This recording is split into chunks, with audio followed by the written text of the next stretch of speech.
गुरु माँ, ये तो बहुत अच्छी बात बताई आप जी ने, अब हम ऐसा ही करेंगे। गुरु माँ, प्रभु का स्मरण और प्रभु के भाव में होना एक ही है? थोड़ा थोड़ा, पर पूरा एक नहीं है। प्रभु के भाव में होना और प्रभु के स्मरण में होना, दोनों में अंतर, थोड़ा सा अंतर है। थोड़ा सा, बहुत बड़ा अंतर है। थोड़ा सा इसलिए कि प्रारंभ में दोनों एक जैसे दिखते हैं, लेकिन उसकी निष्पत्ति में दोनों मतलब बहुत अलग अलग दिखते हैं। जैसे अभी मैं सत्संग बोल रही हूँ, तो अभी मैं बोल रही हूँ, तो अब जब मैं बोल रही हूँ तो मैं जाप तो नहीं कर सकती, पर मैं उसके भाव में रह सकती हूँ। कोई ऐसा कार्य जिसमें मुझे अपना दिमाग लगाना पड़े, लिखाई पढ़ाई कर रही हूँ, कंप्यूटर चला रही हूँ, कहीं किसी भीड़ में हूँ, कहीं लोगों के बीच में हूँ, तब मैं नाम जप तो नहीं कर सकती, स्मरण तो नहीं कर सकती, पर भाव में रह सकती हूँ। तो भाव में रहना और स्मरण में रहना प्रारंभ में एक जैसा है कि अभी मैं नाम जप करूं तो धीरे धीरे मैं अपने अपने नाम जप कर रही हूं, तो नाम जप करते करते भाव में हो रही हूं। लेकिन नाम जप करते करते भाव में हो रही हूं, यहाँ तक तो एक है दोनों, इन दोनों में कोई अंतर नहीं है। लेकिन जब ऐसी परिस्थिति आ जाए कि मैं स्मरण नहीं कर सकती हूँ, नाम जप नहीं कर सकती हूँ, तब मैं भाव में रह सकती हूँ। उस भाव में कभी आँखों से झरझर आंसू गिरेंगे। इस बात की भी चिंता होगी मुझे कि पता नहीं लोग क्या कहेंगे, मैं रो रही हूँ, मुझे अपने आंसुओं को छुपा लेना चाहिए, मुझे अपने आंसुओं को पोंछ लेना चाहिए। मैं रो रही हूँ, पता नहीं लोग क्या सोचेंगे कि मैं क्यों रो रही हूँ।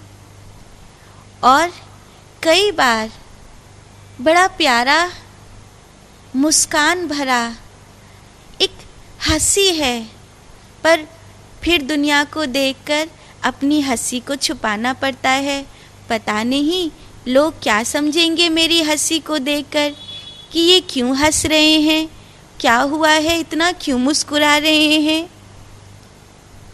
भाव जगत में कभी कभी भाव स्मरण से बहुत ऊपर होता है।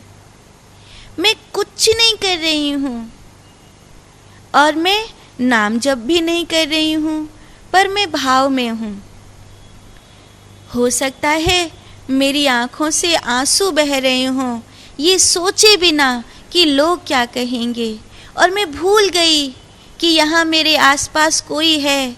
जैसे किसी फोटो में से मेरे आसपास बहुत सारे लोग थे, लेकिन किसी ने अपने कंप्यूटर का उपयोग किया और सारे लोगों को मेरे आसपास से क्रॉप कर दिया, हटा दिया, और बिल्कुल मैं ही मैं हूँ पूरे फ़ोटो में। ऐसे जो ये जो चीज़ कंप्यूटर में होती है, आजकल बच्चे फ़ोन में कर लेते हैं।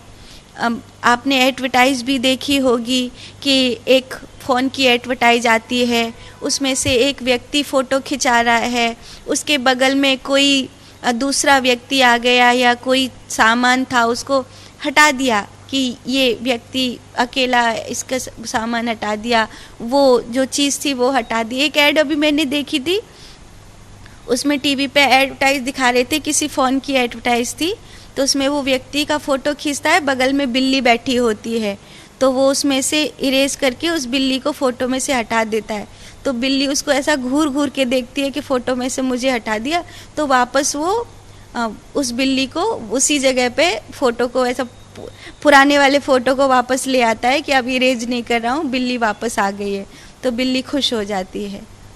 जब फ़ोन में ये चीज़ हो सकती है, कंप्यूटर में आजकल बच्चे ये चीज़ कर सकते हैं, तो भाव जगत में तो ये चीज़ करोड़ों वर्षों से होती आ रही है कि मेरे आसपास कितनी चीज़ें हैं और मैंने अपने भाव जगत में उस सब को हटा दिया या वो हट गई। जैसे भगवान बुद्ध का जवाब देखते हैं, तो बुद्ध जी जिस समय अपने बोधि तत्व को प्राप्त करते हैं, बोधि वृक्ष के नीचे बैठते हैं, तो उनके आसपास एक घेरा बन जाता है। कई प्रकार के तृष्णाएं, मोह, लोभ, काम और ये सब विकार आते हैं, लेकिन वो उस ओरे में प्रवेश नहीं कर पाते हैं। तो अगर मैं भाव जगत में हूँ और मेरी आँख से आंसू बह रहे हैं, तो उस समय भाव जगत में मुझे ये ख्याल नहीं रहता कि मैं क्यों रो रही थी। हो सकता है कि कई बार मुझे जवाब देना पड़े कि मैं क्यों रो रही थी, और कई बार ऐसा भी होता है कि मुझे जवाब नहीं देना पड़ता कि मैं क्यों रो रही थी। कई बार भाव जगत में मैं भूल गई कि मेरे आसपास कोई है और मैं बहुत प्रेम से एक मुस्कुराहट में, एक प्रसन्नता में, एक हंसी में थी। कई बार मुझे जवाब देना पड़ता है कि इतनी प्यारी मुस्कुराहट किस लिए, और कई बार मुझे जवाब नहीं देना पड़ता कि ये किस लिए। इसलिए योगी जन एकांत में अपने आप को ले जाते, नदी के किनारे, पर्वतों के, वृक्षों के उस ऐसी जगह पर, क्योंकि ये पेड़ नहीं पूछते मुझसे, ये पर्वत मुझसे नहीं पूछते, ये नदियाँ मुझसे नहीं पूछती, और जो ये पूछते भी हैं तो इनको मेरी सच्चाई का आभास है कि मैं क्यों रो रही थी। इन्हें पता है कि मैं क्यों रो रही थी।